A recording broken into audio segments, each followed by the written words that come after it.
कथारे अछि चाष काम जार केते सुख ताहार किंतु एही उक्तिटी आज भूल प्रमाणित होईछे। टिके नजर पकांतु एही सुना भली देखा जाउथबा धान खेत गुड़िक उपरको। सुना भली देखा जाउछि सत किंतु धान भितरे खाली पोक।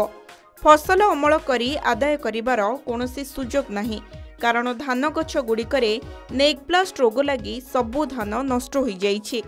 धार करज करी चाष करिथिबा चाषीटीए एबे मुंडरे हाथ देई बसिछे।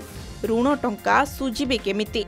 एभली दृश्य देखिबाकू मिलिछि नवरंगपुर जिला उमरकोट ब्लॉक बड़बासिनी गाँव। बड़बासिनी गाँवर प्राय 20 रु ऊर्ध्व चाषी जमीरे अखंड नामक एक घरोई कंपानीर धान बिहन आनी लगाइथिले एवं ठीक समय रे सार और कीटनाशक इत्यादि देइथिले किंतु धान गछ ठीक भाबरे बढ़ी धान भी हेला किंतु पाचिबा समय रे धान गुड़िक सबु पोक होई जाइछि। फलरे वर्तमान धान खेतरु आउ किछि भी धान अमल हेबो नाही। गोटिए मुठा धान भी बाहरिबो नाही बोली कहिसंती चाषी। धार करज करी चाष करिथिले वर्तमान परिवार पोषण किपरि करिबे एवं ऋण परिशोध को नेई चिंतारे रहिसंती चाषी। सरकार किछि सहाय्य करंतु बोली गुहारी करिसंती। तमर भीम धान एले धान जाको सब आनी करी मुई 7 एकर को लगाई थी। 7 एकरा भितर देखो मोटे धान किछि हेला नहीं।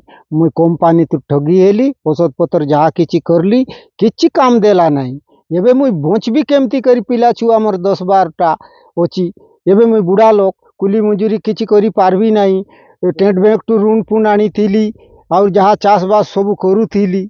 मते तो बेसी जमी नहीं आज्ञा 2 एकरा करी से अखंड दान से अखंड आज्ञा सबू से कीड़ा भी आमे जानी पारलु नहीं। से कांड बिंदा नहीं केमती ने से निकरवा बेला से कुकीड़ा की उड़वा कीड़ा की कीड़ा से केड़ पर्यंते बसी देले सीटा को जानी पारलु नहीं आज्ञा। धान चाष करी 3 एकरा सब 7 एकरा है मतलब 3 एकरा पूरा नसी गला। नसी जीवा द्वारा ने एबे ये बेमार लागला काय लागला आले आम्ही नाही जानू। जे भाई जन कर्म कची बीता मन के पण तेल के सांगले पण जा तेल मारा बोला मारी दोकलो इति तो निसकला दाई डोकरा या बाद तेल मारले काय नहीं लागता। एकदम से सुखी गला केड़ा तक चिड़ी बांगी जाई छे। ई धान रोपला लोग सब लोग के एंती एला करबू सरकार कोनी बाटले पण सरकार के जनाय बार आम के जेतकी नस्ला बनला लोग के सरकार किनिक उपक्या खरत नले कसन करी जीवू मरी जीवू। चलित वर्ष चाष पाई पाग अनुकूल रहितिबा सह चाष आरंभरू भल धान हेबा सह भल अमल हेबार आशा नहीं थिले किंतु धान अमल बेलकू नेकप्लास्ट रोग हेबा जोगु धानर केंडा कंचा थिबा बेले किंतु केंडार उपरू धान सह सुखी जाई पोलो होई जाउछि जहाकू नेई एबे धार उद्धार करी चाष करिथिबा चाषी चिंतारे अछंती। अन्यपटे आदिवासी अधुषित अंचल रे विभिन्न बेसरकारी संस्था माने लोकों को विभिन्न प्रलोभन देखाई अनेक हाइब्रिड धान बिहन बिक्री करी चाषी को चाष भल हेबो बोली कहउचंती। परवर्ती समय रे धान नष्ट हेले बिहनर जोगु धान नष्ट होई नाही बोली कही चाषी को भुआ बुलाउचंती व्यवसायी। तेबे धान फसल नष्ट हेबा संपर्क रे आमी जिला कृषि अधिकारी सह जोगाजोग करिथिलु। धान चाष पाई ए अंचलर चाषी माने मात्राधिक यूरिया सारर व्यवहार करुछंती। पटास सार किंबा अन्य विटामिन व्यवहार करुनाहांती जहा फलरे धान ठीक भाबरे होई पारु नाही बोली कहिसंती। एही रोग को नेकप्लास्ट कुहा जाय। धान पाची आसीबा समय रे केंडा पाखरे कला होई दाग होई जाय ओ धान पोलो होई जाय। ए संपर्क रे चाषी को सचेतन भी करा जाउछि।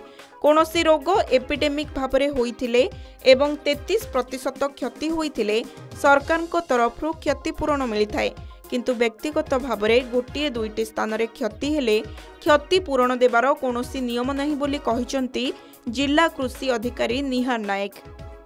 ए वर्ष जो रोग पोक पई जो अभियोग आसे मु हमर केबी के साइंटिस्ट सहित मध्य हम रायघर ब्लॉक रे जाइथिले समान सिचुएशन सेठी भी आपण एठी जो हमर दिन और राति भितर जो टेम्परेचर टा वेरिएशन रहउची माने दिन बेला गरम रहउची राति बेला ठंडा रहउची एई क्लाइमेट पई हमर नेक ब्लास्ट एरिया टिके अधिकांश लागुची सेटा भी एपिडेमिक हिसाब रे लागिने एंडेमिक हिसाब रे कोडी को चासी रो लागिची। तो या पई मुख्यतः हमर जो क्लाइमेटिक कंडीशन आउ द्वितीय कथा हला हमर मु जहाँ केविके साइंटिस्ट सहित जाइकरी आम जहाँ चाषी मान सहित इंटरेक्शन कलु जे एठी अधिकांश चाषी आउ पटास सार टोटाली दौना जोटा कि पटास सार मेन काम है जे गछर रेजिस्टेंस पावरटा बढ़ेब गछ को शक्त कर तार जो फल बा धान को सी ओजन करिवो एवं शाइनिंग करिवो किंतु एठी चाषी माने हमर बहुत परिमाण रे यूरिया सारटा दउचंती। आदिवासी अधुषित अंचलर चाषी एबे धार करज करी चाष करिथिबा बेले केमिति ऋण सुझिबे एबे चिंतारे अछंती। एथिपाई सेमाने सरकारको निकटरे क्षतिपूरण पाई दाबी करिसंती। उमरकोटरू अनुराग पट्टनायकଙ୍କ रिपोर्ट के न्यूज ओडिशा।